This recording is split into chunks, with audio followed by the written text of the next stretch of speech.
criador e meio às trevas. Havia um homem chamado João. João insere discursos e a fala de Jesus no mesmo texto. Então, Deus amou o mundo de tal maneira que deu seu único filho, não é Jesus e Nicodemos. É João falando de Jesus. De tal maneira, né?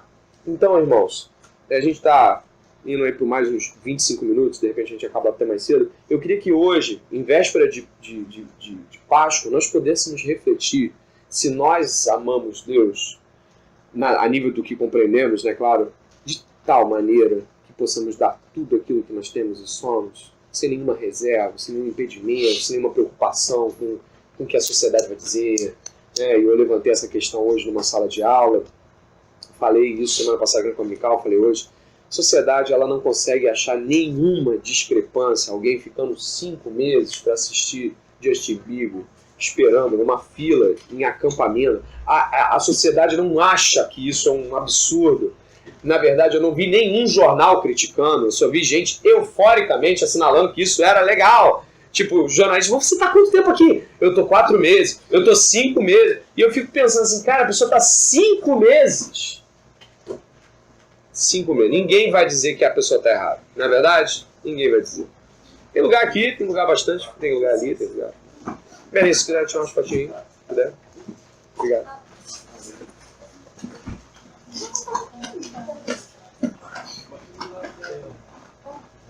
Vamos lá?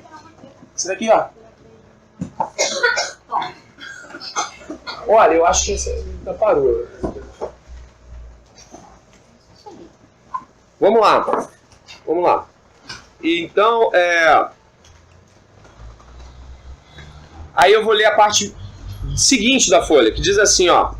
O fato do verso 32 é que esse amor de Deus por seu único filho foi igual a um obstáculo enorme, do tamanho que o Monte Everest se interpondo entre ele e a nossa redenção.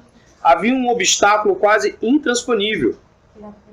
Deus poderia e deveria transpor esse elo carinhoso, admirável, precioso, caloroso, afetuoso com seu filho e entregá-lo para ser enganado, traído, abandonado, ridicularizado, chicoteado, espancado, cuspido, pregado na cruz, perfurado com uma espada, como um animal abatido.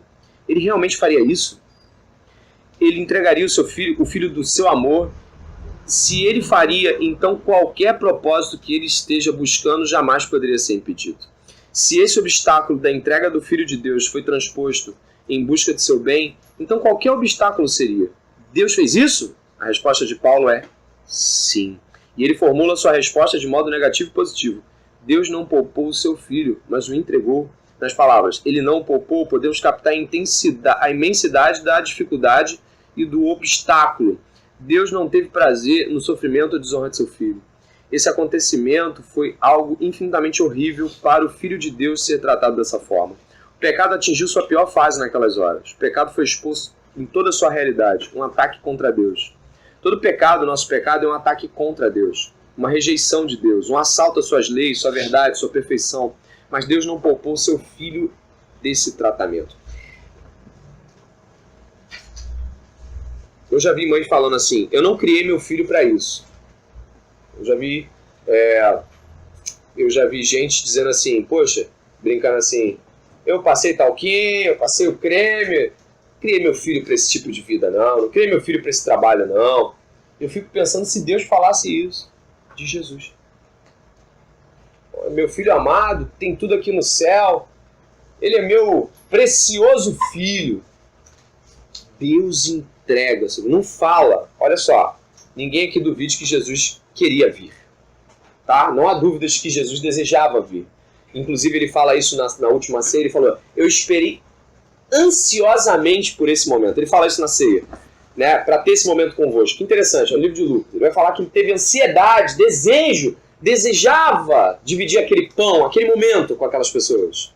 Mas o fato é que o Deus o entregou. Não houve uma forçação de barra, houve uma doação, uma oferta. Então cada um de nós aqui hoje deve dar a si como oferta plena, total. Como é que eu dou uma oferta desse tipo sem mácula? Eu dou essa oferta inteiramente.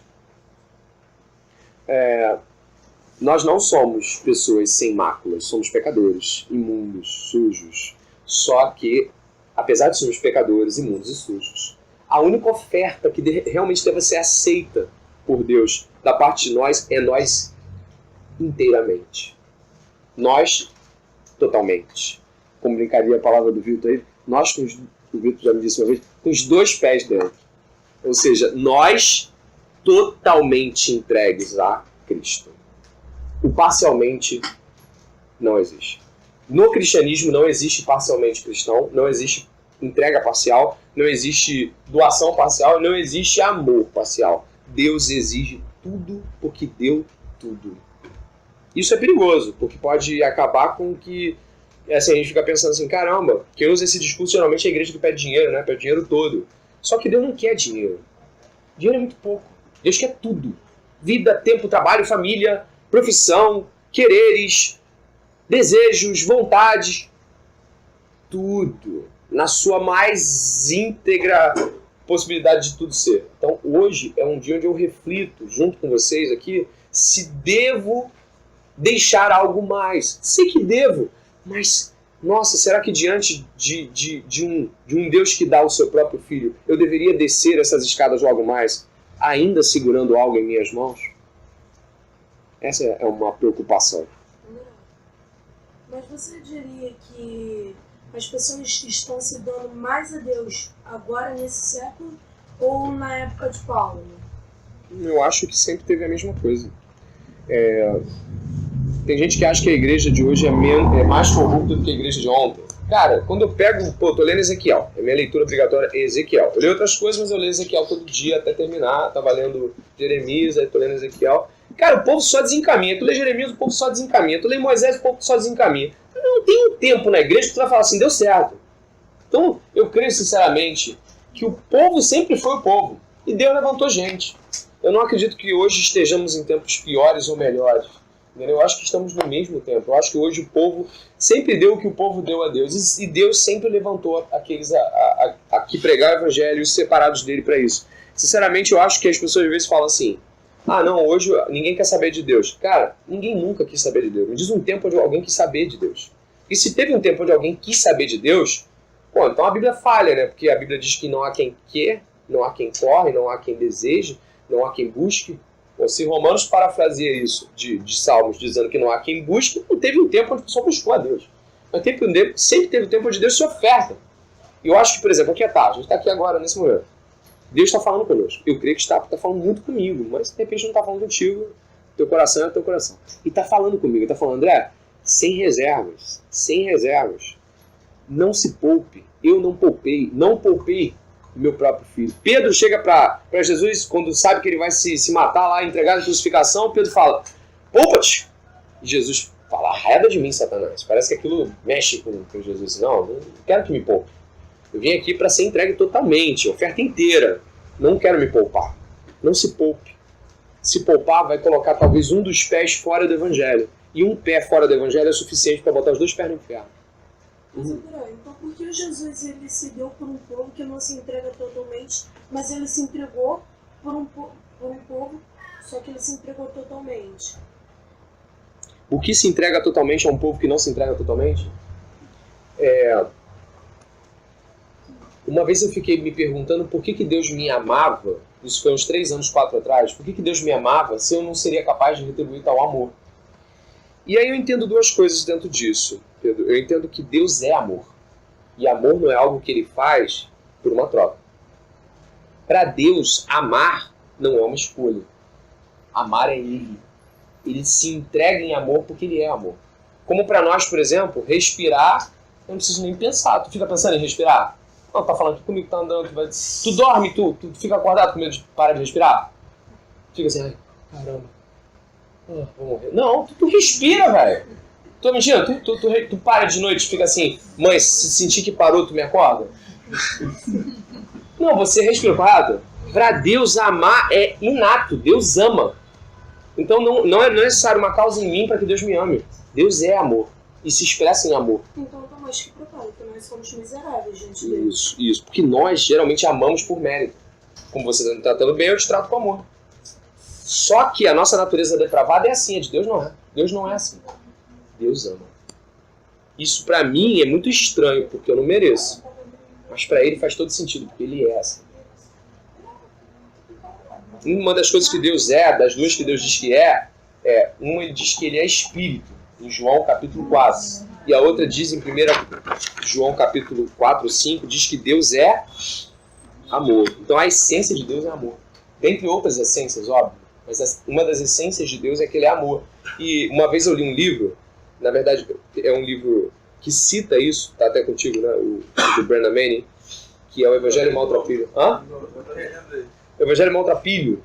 É um livro legal, né? Claro.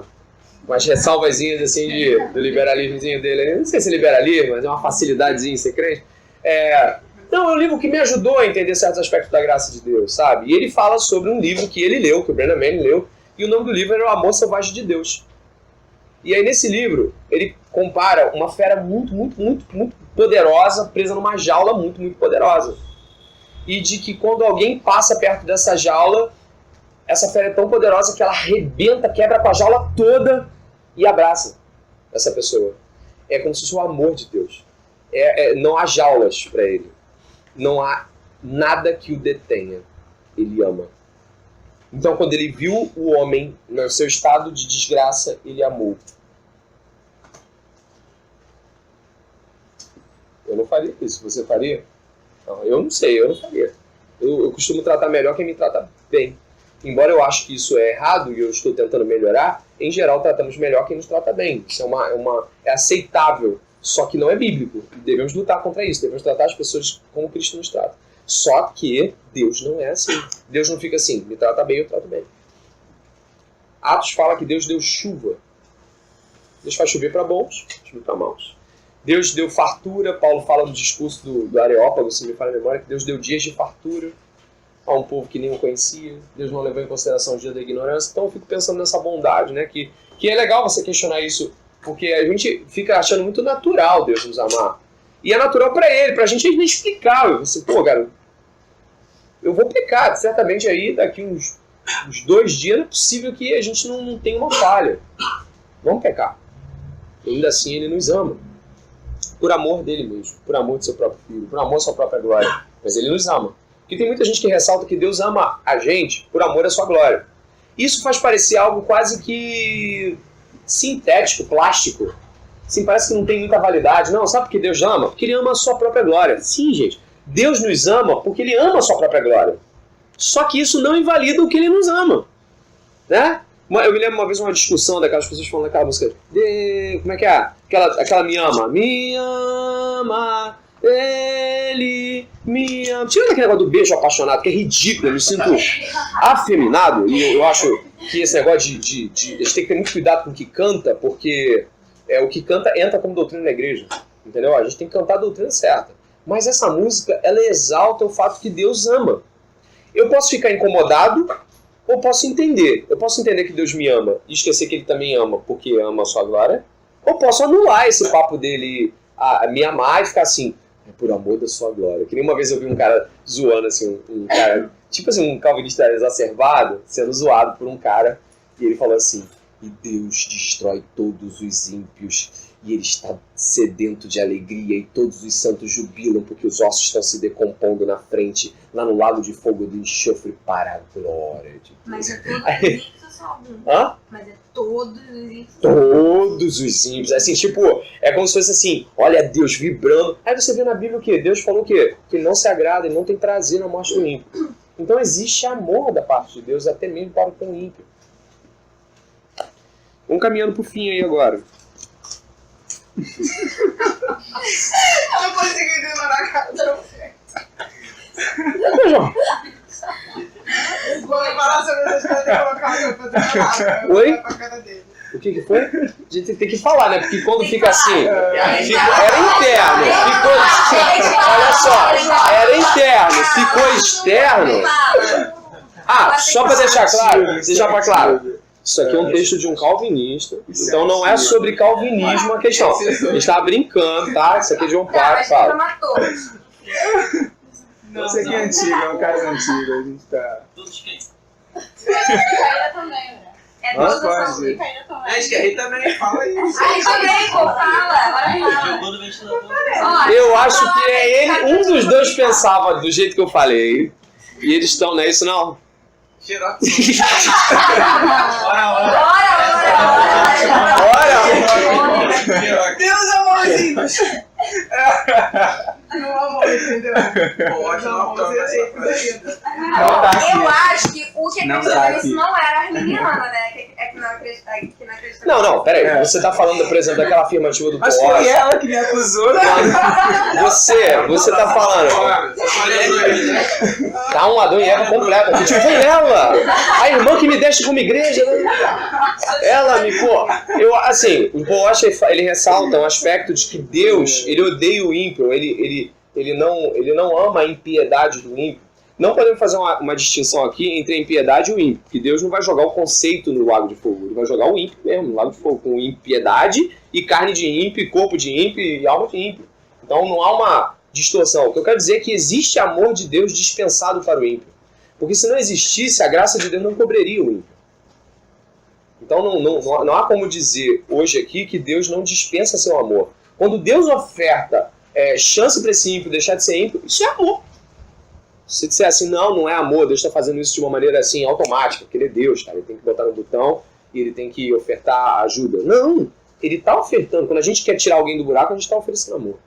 Então, desse modo, né, desculpa, eu sei que você, né, tá irritado com essa fala, né? Eu sei que você tá querendo. Entendeu? Tá querendo falar, mas ele tá se travando, né? E você vê que o movimento arminiano tá crescendo. Tá criando força aqui.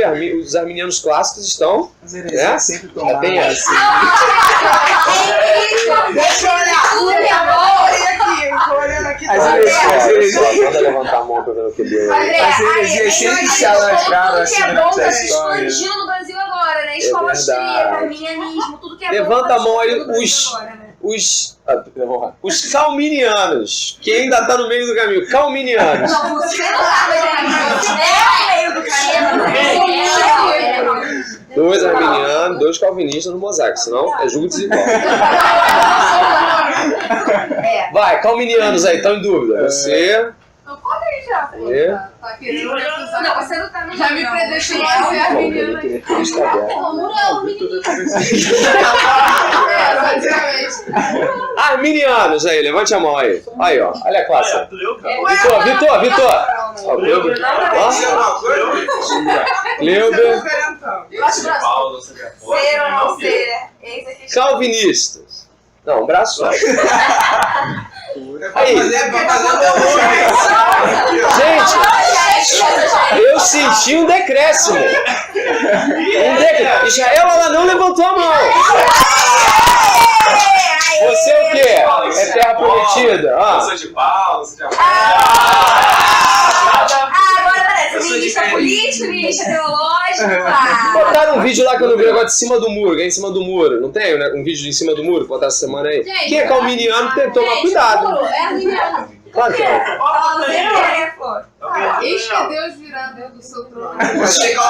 Vocês sabem que a Adonias parou de vir de tarde depois daquela derrota. Depois daquela derrota, Nunca. ele teve uma derrota teológica aqui. Não veio mais de tarde, sumiu, tá? Tá em casa agora repensando os decretos. Ele tá montando o grupo pra poder voltar aqui, ó. Ele tá montando o grupo. Ele tá montando. Tá com menos Cadê, de Adonias? 50. Ah, tô trabalhando. Não, ele pelo menos não, eu Isso não convém. Vai lá e escreveu no Corinthians. Cadê o Adonias? Eu trabalhando. Isso não convém no momento. Tem que falar sobre isso. Metade dos calvinistas aqui não foram baratos por medo. Eu fui no Se o Leô tá passando mal, não tô bem não. Tomou uma pressão lá. Ó, a noite é Genebra. Eu sei que a noite aqui é Genebra. Mas, né? A tarde é Holanda. De noite tem que entrar sobretudo aqui, De tarde é Holanda. Gente, pra quem. A gente tá discutindo o seguinte, tá brincando aqui com arminianos calvinistas. Que Armínio era holandês, né? Calvino, ele era francês, né? Ou ele era o quê? Ele era francês. E em Genebra ele instituiu lá o reino dele, né? Reino genebrino lá. Só que a gente não tem problema de discutir essas coisas. Só que é nítido que Amsterdã está à tarde, né? E Genebra à noite. Repara, à noite tem Cominical agora, hoje é sobre Hebreus, tá? E eles decretaram que vai ser Hebreus. Eu falei, gente, é Hebreu, né? Decreto de Deus. Mas tá muito bom de noite, só que é Genebra. Qual foi o primeiro decreto? Hã? Qual foi o primeiro De decreto? quem? De Deus. Tu tá já falando vou do dar uma decreto? pro decreto. Eu tô mandando pro primeiro decreto de Deus. Os arminianos, o calvinista falou que foi o quê? Foi a aniquilação dos ímpios, né? Cara, Não, entra eu na quero piada. explicar a piada, cara. Não, continua.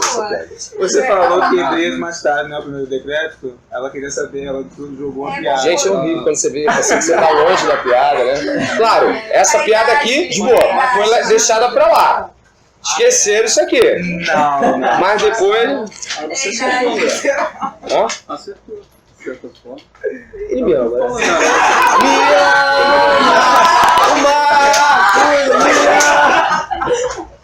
Aqui, ó, decidindo de quem é o livro? Vermelho.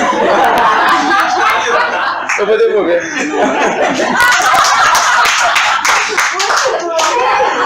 Eu vou devolver. Eu não sei o que é pior, cara. Mas ele, olha como é que ele deu esse livro. Esse livro aqui eu quero te dar, ele foi do meu avô, ele estava morrendo. Ele falou assim, ó, esse é o livro mais importante da biblioteca, Neto.